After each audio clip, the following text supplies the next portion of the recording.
Panalmusal. Wow! Espesyal ang almusal ko. Ikaw ba nagluto? Oo naman. Opo. Nasaan sila, Maria? Si Maria, inutusan ko muna mag-grocery. Tapos si Baby, umalis kasama yung kasambahay ni Mrs. Felix, si Mercy.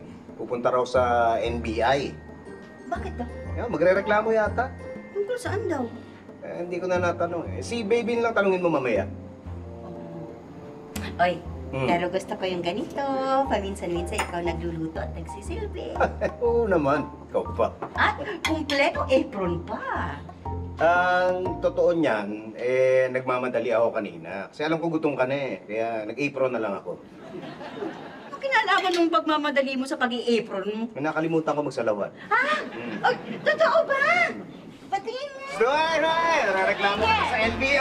Ay! Huwag na! Ano ba? Uy! Uy! Wag! Ano ba? Hi, Mara Tere. Si Janice. Patrick. Uy, nasa office niya. Bagong pasyal ka rito, Hindi, bibigay ko kay Janice to Kamusta na pala yung trabaho mo sa KTV? Ayos naman. Enjoy, Uy, bakla, samahan mo nga ako mamaya, ha? Saan? Maghanap tayo ng susuot ko sa Christmas party. May Christmas party tayo? Kung tayo, hindi ka naman dito nagtatrabaho, Uy, grabe ka naman, bakla. Wala kang pakisama. Nagtrabaho naman siya dati dito, Hindi pa ba nagbabago ugali niyan? Che! Ano ngayon? Ay, teka. Maalala ko, alam nyo, wala pa tayong venue sa Christmas party. Hoy, ikaw ang in-charge sa venue, di ba? Wala pa nga akong ibang naiisip, Ang mamahal kaya ng mga ibang in-inquiran ko. Alam nyo, ako meron akong naisip na magandang lugar. Saan? Sa KTV ni Ma'am Elsa. Diba? Oo nga, Pag di ko naisip yun, mabibigyan pa tayo ng malaking discount doon.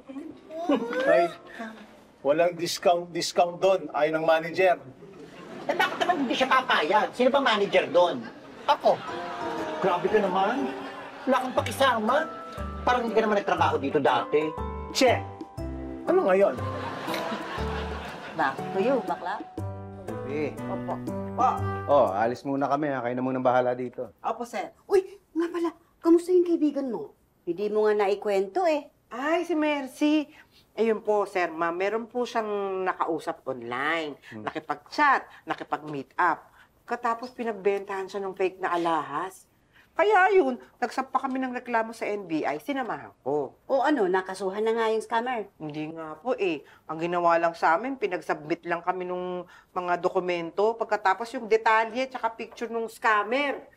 Kaya ang sabi sa amin, maghintay-hintay na lang daw. Nako, yan. Mag-iingat kayo sa mga scammer na yan. Dapat marunong kayong kumilatis ng tao. Hindi porke kakakilala nyo pa lang, nagtitiwala ka agad kayo. Huwag ganun. Kaya nga po itong si Maria, pinasabihan ko kasi lagi itong may kachat. Hindi naman ate, baby. Nakikipag-chat lang ako pag online ako. Lagi ka kayang online. Uy, yun lang.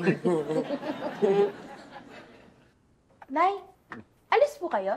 Oo, may imimita kong supplier. Magpapasama ako sa tatay mo. Ako po, tay. Kailan niyo po ako sasamahan? Saan? Di po ba sabi niyo, sasamahan niyo ako bumili ng buzzer tsaka timer para doon sa debate team namin? Ay, oo nga pala. Di ba pwedeng bukas na lang yun? May lakad kami nanay mo Asap na po kailangan yun Ay, wala bang nabibili noon online? Oo, baka meron. Check mo. Sige po, pero pag wala, samahan niyo po ako Wala po kasi gagamitin kami sa debate. Teka lang, yung debate ba yun yung debate yung nagtatalo-talo? Ba't kailangan ng timer? Para maorasan kung kailan kailangan tumigil yung magsasalita. Ay, ma'am, kailangan niyo po yun para maurasan yung pagtatalo ni Sir. Naku, hindi na kailangan. Hindi naman ako nananalo dito. Hindi ka na mag-start.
You know!